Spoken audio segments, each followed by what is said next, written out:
Let's hear it again for the New York Haley Band. They've been magnificent. Thank you. Thank you. All right, folks, we're in the home stretch here. We have one more panel and then some closing remarks. Our next panel, the guests you've seen already, I want to introduce our moderator for this panel on the Pathway to Unity. His name is Christian Bolden, and he heads up the African American Diaspora Network. The questions that you had submitted earlier have all been compiled, and we're going to be asking those questions. So please, stay in your seat. Christian, it's all yours. Thank you.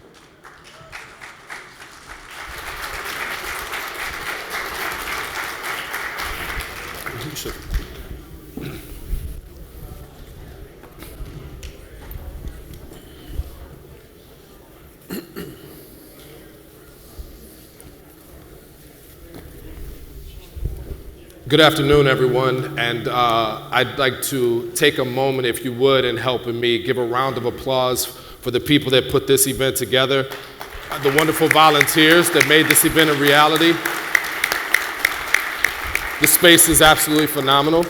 I'd like to also pay homage to Frederick Douglass, who spoke in this room himself once before.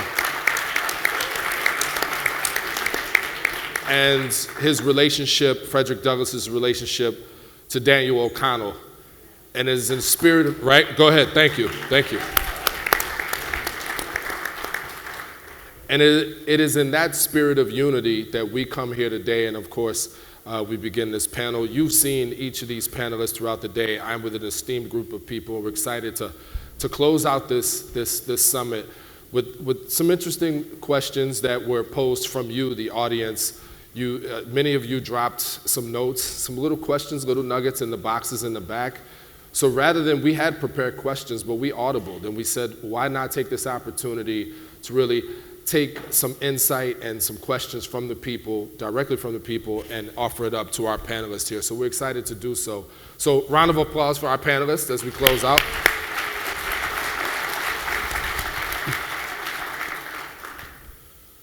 So thank you, and this question I'm going to pose is for all three of you. Mary Lou, I'll begin with you.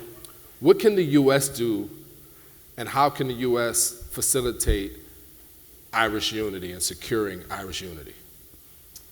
Okay, Christian, so thank you for that question. And I suppose that's in the end what it all boils down to, isn't it? Because I think we're all agreed that we are in a moment of change. We're at a very particular inflection point in Irish history and the Irish journey, and all of us want to help in a constructive and an inclusive way. The United States will be absolutely central to this journey over the next decade. Just as in Easter 1916, when the proclamation was read, there you were, acknowledged in that foundational document, our gallant sons and daughters in America. Because we are an immigrant nation by tradition, we rely hugely on our international family, and that's what you are. I don't like the term diaspora, Christian, because I think it sounds like a medical procedure. So I rather prefer global family. It appeals more to my sensibility. That's right. So item number one is keep this issue on the agenda. So I heard a lot of people talk earlier and say, okay, so we've had this awful trauma collectively. We've had conflict. We've endured and inflicted pain. We get to peace. And there is a danger, of course, then people say, well, sure, that's done. Ireland's done. You know, we sorted that out. So I think the core thing that we need to do is rally the United States to the reunification agenda in the same way that the United States and activists rallied so effectively to the causes of justice and peace. So it's a reset moment. We're hitting a reset button here.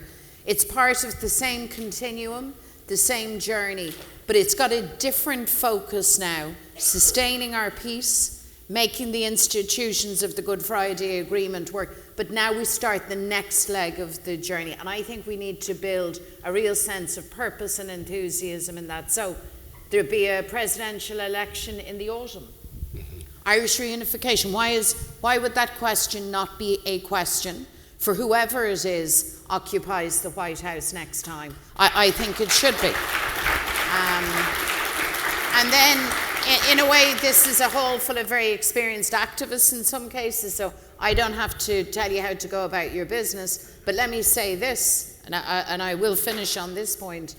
Don't anybody imagine that simply because we have a provision in the Good Friday Agreement that the British will simply honour that and say, fair enough, let's have our referendum. That's not going to happen, in my opinion. In my opinion, we will have to have a concerted international pressure and narrative and constructive demand for the British to honour the spirit and the letter of the Good Friday Agreement, and to recognise that it is the Irish people and the Irish people alone, without interference or coercion, who finally will make this call in referendums at the ballot box. So that's going to be a big, big campaign for us. Absolutely. Thank you, Mary Lou. I appreciate that. And Professor Yu, what can the U.S. do to secure Irish unity? So the characteristic response of the US to any national question inside any existing sovereign state is to say it's for that sovereign state to decide matters. We're neutral. The United States State Department has sometimes been described as an organization which exists to protect the territorial integrity of every state in the world, no matter how unjustified. So that's the background against which one has to appraise future US policy. I think Irish advocates of unification have a head start because of the text of the Good Friday Agreement and because it's an international treaty. That obliges the UK government, under certain circumstances, to hold a referendum. I absolutely agree with Mary Lou McDonald's implied point about the dangers of perfidious Albion. Albion is regularly known to break international treaties or to try to break international treaties. What we have experienced, both under the Trump administration and under the Biden administration, is a successful demonstration of how Irish America, as well as organized Ireland, can use our collective power to get America to insist that the UK keeps to its international pledges. And I think that's the general direction in which our activism and or diplomacy should be geared. I would emphasize two things. There's two features of the Good Friday Agreement that have not been incorporated into UK domestic law. If we had had one of them during the Brexit period, then I think things might have gone differently. Under the Good Friday Agreement, there is an obligation on the incumbent sovereign government over Northern Ireland to exercise rigorous impartiality between the national traditions on the island of Ireland. That's an international law obligation, but it's not incorporated into domestic UK law. That means, in effect, the UK doesn't really have to abide by it unless it's called out, in which case it's a mere embarrassment. So I would argue that activists on the island of Ireland, people in Great Britain and people here, should argue for the full implementation of the Good Friday Agreement, and that would require the insertion of a rigorous impartiality requirement into UK domestic law. That would strengthen the argument for a referendum taking place when it's required.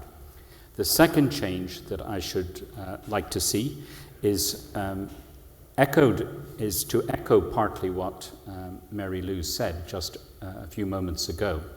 Under the Good Friday Agreement, there is a requirement that the exercise of Irish self-determination, north and south, should occur without external impediment. Without external impediment. So who is the external impedimentor? Well, historically, we know who the external impedimentor is. And the question then becomes, how do you make that operational? How do you ensure that when Ireland votes north and south, that the referendum is fair, the referendum is one public space in which there can be good arguments back and forth on Irish unification? That requires, in my view, the UK to be locked in so that its civil servants are required to act in such a way that there is no interference from the great British state in the running of the referendum. I don't mind about political parties. Political parties can express their preferences on anything, but what is required is that the behaviour of the UK state and its officials be rigorously impartial. Now, I've been long-winded about this, but these are the things that I would want American diplomats and Irish-American activists to focus on, to protect the process that we won in 1998 and ensure its effective implementation. I could say more, but I'll stop.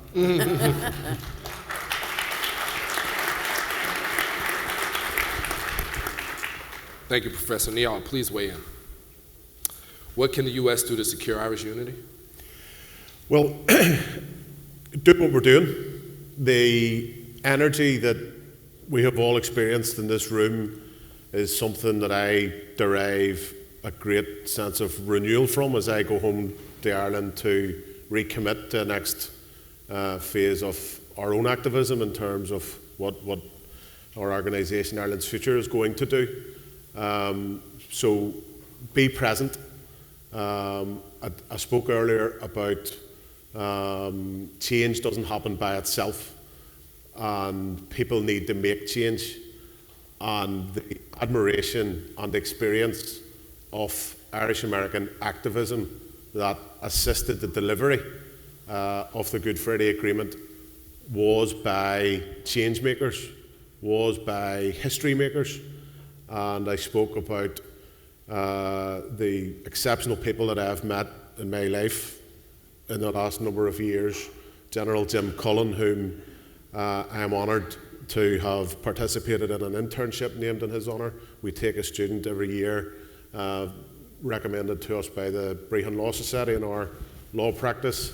And that's through initiatives like that, we get to re-engage younger activists and educated, articulate, diligent younger people. And we need all of you to assist us in creating history. And I know that Professor John Feerick from Fordham University is in the room, and he is a man who has created constitutional law history and is someone from whom I take a great degree of inspiration. He was the author of the 25th Amendment to the US Constitution. But that demonstrates that people can make a difference in terms of the constitutional makeup of a country. And we would not be where we are in our mature, peaceful democracy had it not been for the activism and energy of you. And we need it again as we move into the next 5 or 6 years, are perhaps the most critical in the history of our island. We are going to need the renewed energy and activism of all of you to ensure that your political representatives are attuned to the facts. As I say, our organisation likes to, or aims to, infuse social discourse with empirical evidence. Take that evidence, take all of the literature, and educate your own legislators, and be the influence that will create the change on our island.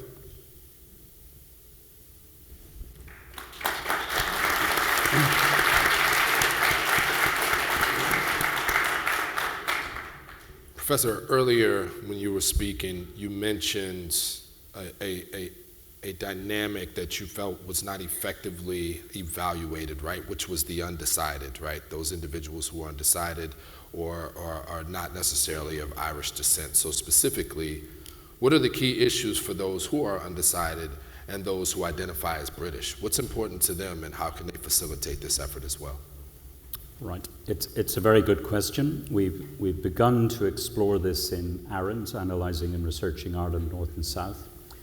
The unknowns who respond that they don't know on what question can indeed include some whom you've identified who are what we characteristically call the New Irish, those who weren't born on the island.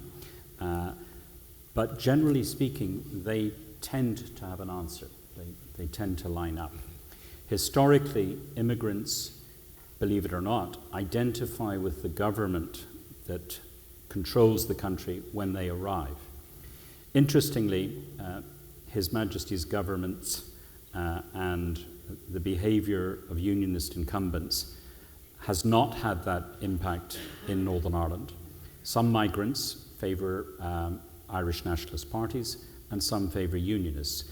Typically, those migrants would be expected to go for preserving the union.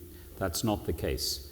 And one of the reasons it's not the case, I think, is that Irish nationalism has been successfully, in its modern incarnations, not hostile to immigrants and not ethnically exclusivist. And that has not always been true, to put it mildly, of loyalism and unionism. And that has to remain the pattern of Irish nationalist behaviour if it doesn't want to lose the new Irish who exist both in the north and in the south. That's one, that's a partial segue. The don't knows are mostly cultural Catholics, but they also include cultural Protestants. Among the cultural Catholics who don't know, they're worried about their economic futures. They're particularly worried about the idea of Irish unification without a plan. They want to know what the health service arrangements will be like. They want to know what the educational arrangements will be like. They're also less likely to know things, which implies that they're available for educational campaigns. And I think one of the things we can tell with some degree of confidence is that the northern don't know as much about the Republic of Ireland as you would want them to be informed voters in a referendum. The don't knows in the south have some very interesting characteristics. They have exactly the same uncertainties and exactly the same rigidities of those who favour unification. So they don't like the Commonwealth, they don't like changing the flag, they don't like changing the anthem. They like the traditional symbols of the Irish state. That's interesting. Doesn't mean that there's no change possible among this category of people. I think we have evidence this year that they can be flexible in some circumstances. But it does mean that those who favour unification in the south need to target keeping the base. And if they keep the base, that's sufficient to win the south. The much more difficult task is winning the north and having strategic appraisals of the don't knows, outreach, improved public education, improved public knowledge. And here I'll conclude with one final tension, which is a particular problem for Mary Lou's party, because it's one of the very few all-island parties. Sinn Féin is the leading party of the opposition in the Republic. So, as the leading party of the opposition, it does its job. It criticises the Republic of Ireland, its current government, its current administration. And that's what oppositions should do. But that is heard in the north, including by Sinn Féin voters in the north. So they ask themselves, if they hear all this criticism of the south, why should we unify with this badly governed entity, with this problematic entity, this entity where public services are not as good as they are, where housing is a mess? That's a tension. If you're an all-island party and you want unity, the south has to be presented partly in an extremely positive light. Yes, it has flaws, but I would emphasize more the positive features of the south if you're going to sway uncertain opinion in the north. Now that's a tension for any all-island party. Now one way to resolve it, of course, is to focus on the joint benefits of unification.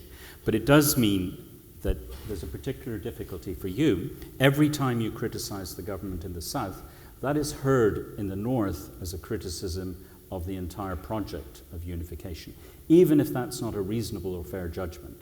So that's a difficulty for the period ahead. It becomes easier, of course, if Sinn Féin's in government, because then they have to defend the government of Ireland. right? So that's, you're out. That's how you solve my conundrum. Mary Lou, how do you offer up the South's value to the? As I was listening to Brendan, I was thinking, well, the obvious solution is that we're in government. I mean, come on. So, so I'm glad you offered that up. Just to say this, and the data is fascinating, and the work that's being done by Brendan and others is so valuable. But let me just enter this caveat, and I think it's an important one. All of this data is being gathered, these questions are being posed in a political environment that has not seen, as of yet, the Dublin government saying, now we're going to talk. Now we're going to plan, now we're going to prepare. And some people might say, well, you know, that's only a nuance. It's not.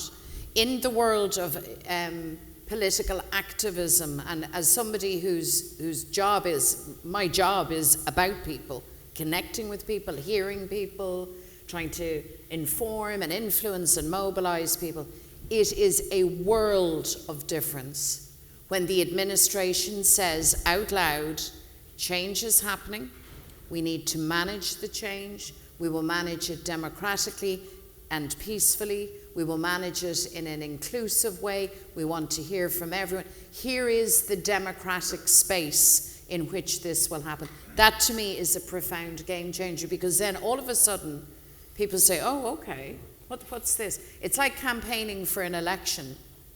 And of course, you have to do a lot of the donkey work and the door knocking early, or else you're just not going to get around and talk to enough people. But does anyone know that part of the campaign where you're knocking and saying, yeah, well, people are chatting to me, but they don't even realise there's an election on yet. Very hard to enthuse people into kind of a non-process. So the preparation bit is important.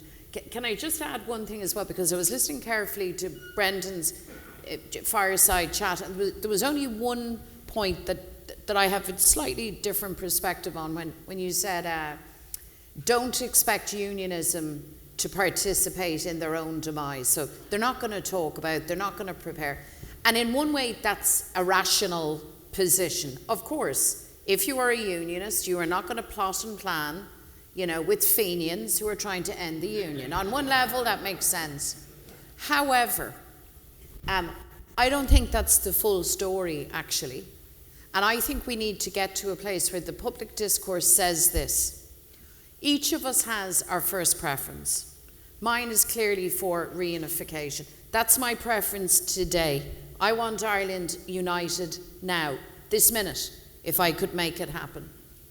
But since that's not happening, I have to, and we as Republicans, have to be in the conversation about power sharing, about that jurisdictional, because our border is a contested border still. But we don't get to opt out and say, no, get lost, we're not talking. And I think in the same way, but gently, and I'm not saying this to admonish unionism, unionism needs to know that they are a necessary part of this conversation. Because you see, whatever happens, we live together. You see, whatever happens, none of us are going anywhere, bar if we come here for a while, and then you'll have people like me trying to lure you back, you know. So, another thought, Christian, when Brexit happened, do you remember it was calamitous? We said, holy God, what are the Brits at now, right? So we all knew we're going to have to talk about this and organise it. And at the time, Enda Kenny was Taoiseach. So he was convening a forum. But initially the forum was just to be of the South, 26 counties. And we managed, in fairness to him, to change his mind on that, and he convened an All-Ireland forum. And the naysayers said, sure, what are you at? Unionism won't come. They're not going to come. And okay, the DUP didn't come. That's no great surprise. The UUP didn't come. Alliance did. But unionists came. They were hauliers. They were farmers. They were business people. They came. And they really engaged in that conversation. So I don't think, and I hope I'm not over-egging the point here, but I think it's an important one. I would not concede that unionism that we shouldn't have an expectation. I have an expectation that unionists are part of the conversation. When I go and talk in universities, in the likes of Queen's or elsewhere. You do the talk, and at the end, you could guaranteed that there'd be 1 or 2 or 3 or 5 hanging back, you know, kind of looking at the wall, and then they'll come up and they'll say, "Oh, how are you?" And the conversation goes something like "I'm not one of you," or, you know, "I wouldn't be your way," or straight up, I'm a Protestant. I'm a Dubliner. I don't care if you're a Protestant, a Catholic, a Muslim, a Jew. It's irrelevant to me. But anyway, and they will say, "I'm not really sure what my politics is yet, but in some cases, I isbralum anchanga gaelga. You know, I love Irish and I want to speak it," or "This Brexit thing's nuts," or "I'm 19, I'm studying finance or law. I want the best life I can have, and you need to convince me what that is." So it's a much more fluid thing. And there was a time where unionism was a homogenous, all-conquering bloc. You know this, Niall, in the society into which you were born and grew up. That's not the case anymore. It's much more complex than that. So we need to give a little bit of respect to the unionist community, that it's not just one thing. It's much more graded. And so I would be challenging them to say, sorry, you are us, we are you. You don't get to walk away from the table. And I think we need to, you know, diplomatically, kindly, with kindness, just with decency and kindness, say, we want you here. And I will definitely finish on this point, and I do not mean to sound sexist, but if I do, that's just the way it is. I think women are going to have a really important role, in particular, in that type of collaborative outreach and so on. Because see, at the end of the day, if you are somebody's ma, and I know they're dads and men as well, but I'm speaking as a woman and a mother, I want what I want for my kids, and I want that for everybody else's children and grandchildren. And I think we as mothers and women can be powerful, powerful agents of change across all communities and cultures. Wow. Yeah, go ahead. I see you want to weigh in, Professor. Go ahead, please. So, just briefly, yeah. May I agree and clarify? You're absolutely right that once the Irish government gets serious preparation underway, a Ministry of Unification, a standing constitutional forum, and so on, and credibly looks like it's preparing for unification, that is going to modify people's attention and their interest. And at that juncture, we're going to have Irish government websites that answer the simple question that was posed earlier in the afternoon. Somebody expressed concern, I think it was Glenn Bradley, about his pension. Let me assure Glenn about his pension. It's a pension from His Majesty's government. That is binding under UK law to him wherever he chooses to retire, whether it be in Tierra del Fuego or whether it be in South Dublin. He's automatically entitled to that pension. The only important question is which bank account does he have that deposited in every 13 weeks. I'm speaking with intimate knowledge here because I will get my UK pension even though I'm resident in the United States for the time I spent there. That has to be on an Irish government website. Answers to all prospective fears, both the groundless fears, which I think state pensions are a groundless fear, and other kinds of fear. That they all have to be carefully answered. And we haven't got anything like that preparation. And that will be very important for the don't knows. One final clarification. Unionists, when I said they would not engage, I meant their political parties and their leadership. Yes, I did not mean ordinary citizens who often express interest in the way that you mention. And it's absolutely vital that Irish nationalists of all kinds must encourage unionists to participate in every possible forum, if only to say, you had your opportunity, we invited you all the time, I'm sorry you didn't come along, but we did try. We have to be absolutely pure and white in terms of our participatory goals and efforts. Thank you. Yeah, sure. Neil, I think you're uniquely positioned to answer this question, and it can be very difficult to project, right? But in your mind, in your view, what is a reasonable timetable for a referendum? Well, again, I'm going to lean back into our 2030 document. We genuinely, sincerely believe that 2030 is a reasonable time frame to allow the sufficient legislative, governmental policy work to be set down. And Can you define the characteristics? And I think we may benefit from some detail. So if you permit me to just reflect on what our respectful chronology uphold. So 2025 is going to be a year of elections in both jurisdictions, and there will be new governments formed, most certainly in the Republic of Ireland, and that permits the potential establishment of fresh institutions. We have respectfully suggested that there should be, as Brendan quite correctly touches upon, a dedicated Ministry of Government with a minister and the full resource of a civil service to the preparation for reunification. As to how that might manifest itself, that could be an expansion of the current Shared Island initiative. There is also the opportunity to convene a joint committee of the Oireachtas.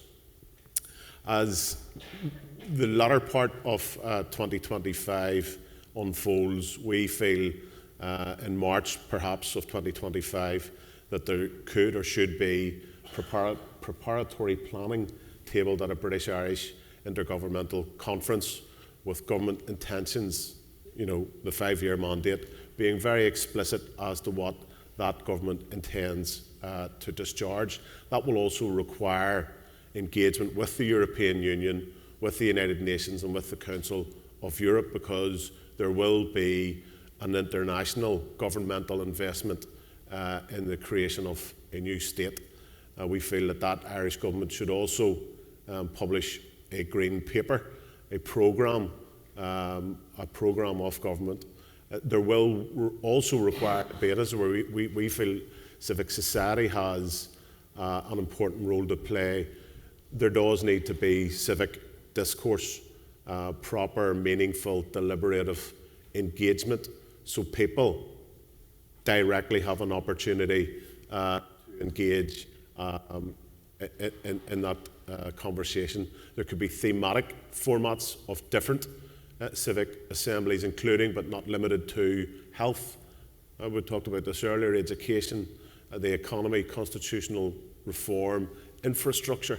We've just seen the Irish government invest 600 million upgrading the A5 road, which will take us to Derry and Donegal. Social protection, justice. I have a personal interest in policing. There's a huge amount of work that needs done in policing, the administration of justice. I've contemplated how changes that will require to be made there. Will there be a Court of Appeal which would sit in Belfast? Would there be changes to the different court jurisdictions in the Northern Circuit? There is a huge amount of work that requires to be considered and debated in so many different spheres, and that is the sovereign work of government. We think as we move into 2027, that reports then will be in a position to be published. The National Programme for a New and United Ireland as a programme for government will have been informed by the debates which will have taken place in 2026. We consider that at that time, and in our view, September to December, the latter part of 2027, both British and Irish governments can agree a new joint declaration.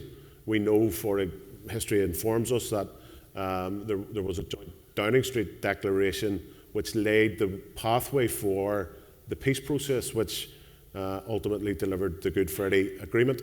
And in our chronology, we feel that there is the requirement for there to be a joint declaration from both governments as to how they're going to timetable a date for referendum and what the parameters of that process might be. We've heard previous panels today discuss what would be the appropriate. Francis, just thinking was this. Sorry. Who has a vote? What age do you have to be? What electoral register do you require to be on? There is quite a bit of minutiae that requires to be deliberated and set explicit. Professor O'Leary's quite right. There requires to be a website which will have the answers for people to interrogate, for people to understand exactly what the clear, informed position is.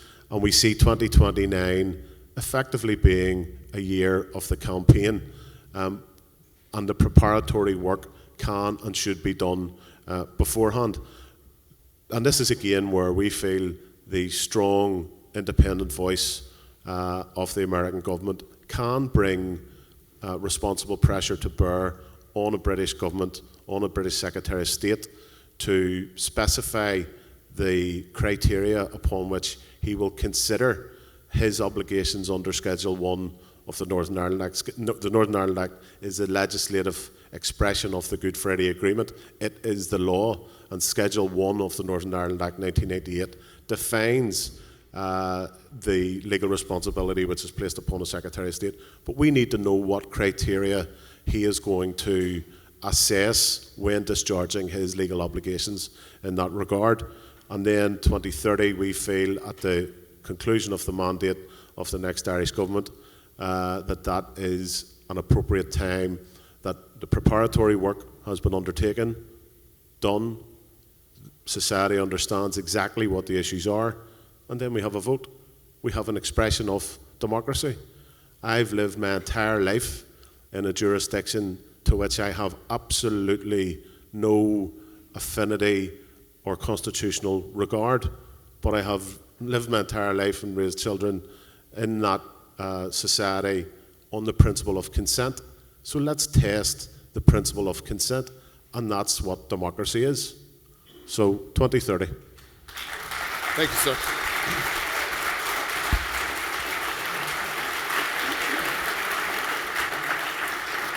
Ladies and gentlemen, our time is drawn to a close, and this conversation's been rich. Bunch of different nuggets in it. I don't know about you, but I'm fired up. I'm ready to go. Right? Right? Yeah. So, in closing, I want to thank our panelists once again for your kindness, your curiosity, your intellectual and political prowess and thoughts on these questions. I think it's going to be very instrumental as we begin to carve out as the U.S. and its contribution, but certainly the broader world begins to carve out a path forward with unifying Ireland. So thank you all once again for participating. Thank you for your time. Yeah, and this is the Unity Summit. Thank you. I want to thank everybody again. I want to thank all our speakers and sponsors, especially Cooper Union. Your presence here today has been nothing short of remarkable. Your unwavering support, not only today, but throughout, has made this day a groundbreaking moment in the annals of Irish history. Today, you can give yourselves an applause. Today, each one of you becomes an author of the new chapter in Irish history called A United Ireland in Our Lifetime. A moment in history that your grandchildren and great-grandchildren will say, my grandparents and great-grandparents were there that day. As I referenced earlier, in 1918, there was a congressional hearing on the Irish question to address Irish freedom, independence, and self-determination. Today, we address that very question. Today, we learned of the path forward and we recommitted ourselves to Ireland. Today, we answered that question. We have been privileged to witness the insights of remarkable individuals like Professor Brendan O'Leary, Glenn Bradley, who have illuminated the path to unity and exemplified the courage and power of embracing a new Ireland, an inclusive Ireland. The Good Friday Agreement, a beacon of peace, has not only ushered tranquility into our lives, but has also laid the foundation for a united Ireland that embraces every Irishman and every Irish woman on the island of Ireland. In painting a very vivid picture of the future, our esteemed panelists have portrayed Ireland as a diverse, modern, and prosperous society, molded by the ideas and aspirations of a new generation. Today, we're even honored to hear from the influential U.S. political leaders, such as Governor Kathy Hochul, Representatives Tim Kennedy, and Hannah Kane. Their acknowledgement of America's role reaffirms that Ireland's success is intertwined with America's success, and is all thanks to the dedication of everybody in this great hall. If you stand for the Good Friday Agreement, you stand for the people's right to shape their constitutional future. The choice before us is very clear: division or unity. And I look around this room and I know everybody's choice here today. President Mary Lou McDonald has highlighted that we are living in an unprecedented decade of opportunity. Unity is not just an aspiration, it is an achievable objective. It is no longer a matter of if, it's a question of when. We must persist in advocating for unity and pushing Irish unity referendums. The British government must fulfill its obligations, and we in this room will ensure that they do. Our battle for unity does not end today. It continues until the will of the people of Ireland, is both acknowledged and embraced. Yet the responsibility doesn't fall solely on the British government. The Irish government plays a pivotal role too. It must earnestly begin planning for a vision, as you've heard, beyond partition. A new Ireland that inspires and informs. The Irish diaspora must also be included. Some argue that now is not the time, that the challenges are too great and too complex. However, today is the only time to plan for the future. Although the challenges can appear immense, so are the opportunities. I see before me a room filled with determined individuals. So I ask this question: are you up for the challenge? Are you up for the challenge? We are the generation that will witness a new, independent, and united Ireland. A nation that is both peaceful and prosperous. A true home for all. This is an opportunity we cannot afford to miss, and a challenge we will not shy away from. So as we depart tonight, let us carry this inspiration, dedication, and our renewed commitment forward. The work ahead of us is significant, but together we are unstoppable. Onward to a new chapter in Ireland's history. Thank you and have a great night. Get home safely.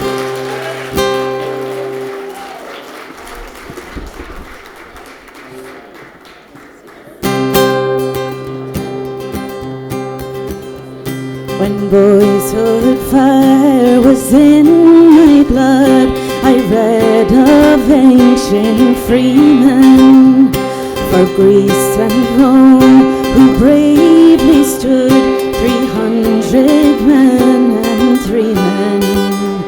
And then I prayed I yet might see our fetters rent in twain, and our long province be a nation once again, a nation once again, a nation once again. And Ireland long province be a nation once again, a nation once again, a nation once again. And Ireland long a province be a nation once again.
the whole entire. Yeah, every time I pick up my food, it's empty. Thank you so much. Thanks for having us. What's that? No, not together. No, we don't normally all play together, but we've all known each other for a long time. You guys have no Siobhan Smith? Do you remember Siobhan Smith? Yeah, he's a fiddle, right? Yeah. Blonde, right? Yes. She lives in Dublin. In Long Island, right? Yeah. Yes, yeah. Her dad and I have